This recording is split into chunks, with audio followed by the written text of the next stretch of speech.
It all started on an ordinary day, in the most unordinary way. I wasn't looking for love. I wasn't searching for some fairy tale. Yet sometimes life has a way of placing people in your path who feel like they were always meant to be there, like the missing chapter of a book you didn't even realize was incomplete. It was a rainy afternoon, and I had just ducked into a small coffee shop to escape the storm. The place smelled of roasted beans and old books stacked along the shelves. People sat scattered, tapping on laptops or chatting quietly. I remember shaking the water off my jacket, frustrated at the sudden downpour. When my eyes landed on a table near the window, she was sitting there, her head bent over a notebook, her pen dancing quickly, as though she were afraid to lose the thoughts rushing through her mind.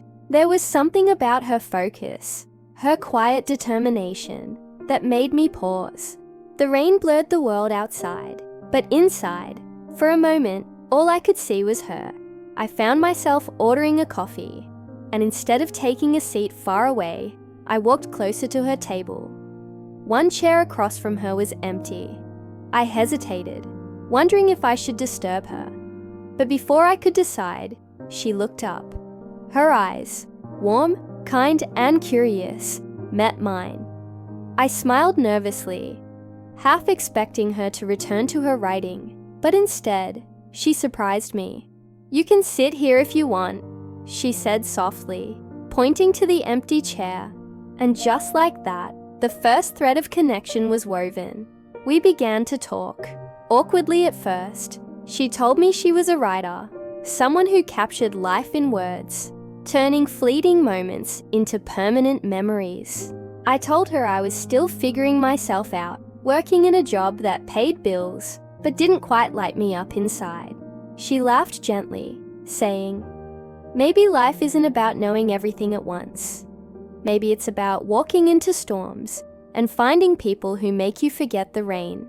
I didn't know it then, but that single line would echo in my heart for years to come. Days turned into weeks. We started meeting often, sometimes by chance, sometimes by choice.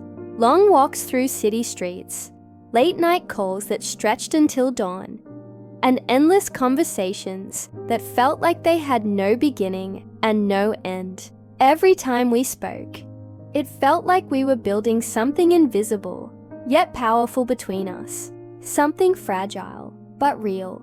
One evening stands out vividly in my memory. We had gone to the park near her apartment.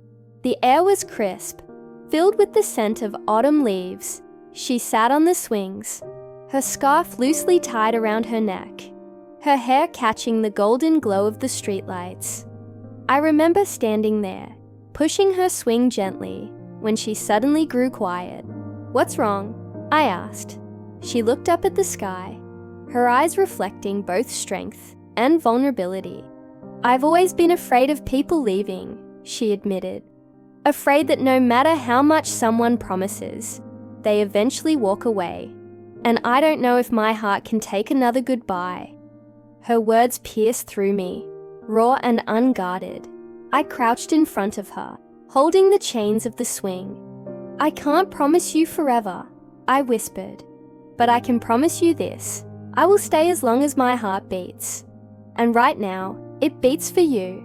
Tears welled in her eyes. And before I knew it, her hand reached for mine. It was a small gesture, yet it felt monumental.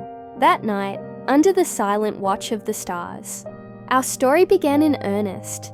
But love, as beautiful as it is never just made of perfect moments. There were days when distance pulled us apart, when misunderstandings created cracks. I remember one fight vividly. It was over something small, yet it spiraled into silence. She stopped answering my calls. I remember standing outside her apartment in the cold, my breath clouding in the air, waiting for hours. Finally, when she opened the door, her eyes were red from crying. "Why are you here?" she asked, her voice trembling. "Because you matter," I said simply. "Because even if we fight, even if it hurts, losing you would hurt more."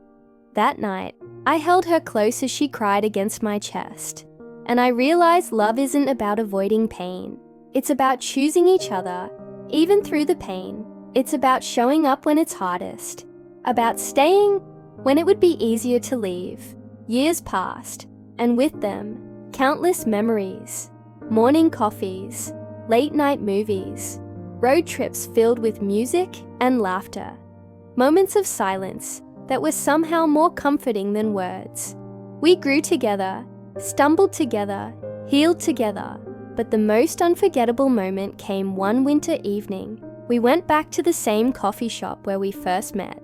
The rain was pouring outside again, just like that first day. She laughed, saying, "Do you remember? You looked like a lost traveler, and I let you sit with me." I smiled, but my heart was pounding, because hidden inside my coat pocket was a small box. When she turned her gaze to the window, I slipped it onto the table. She gasped when she saw it, her hand covering her mouth. "I don't know what the future holds," I said, my voice trembling. "I don't know where life will take us. But I do know this. You're my beginning, my middle, and the story I never want to end. Will you marry me?" Her tears fell freely, but her smile shone brighter than any storm. She whispered, "Yes," and in that moment, the entire world seemed to pause. When we met, I whispered, holding her hand, "My life changed forever." And it's true.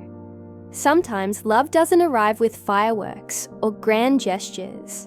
Sometimes it begins with something as simple as an empty chair in a coffee shop, a conversation in the rain, a swing in the park. Sometimes it begins with two souls, quietly recognizing each other as home. And that is our story, fragile, imperfect, but endlessly beautiful. Because love, real love, isn't about perfection. It's about presence. It's about staying. It's about choosing each other again and again, no matter what.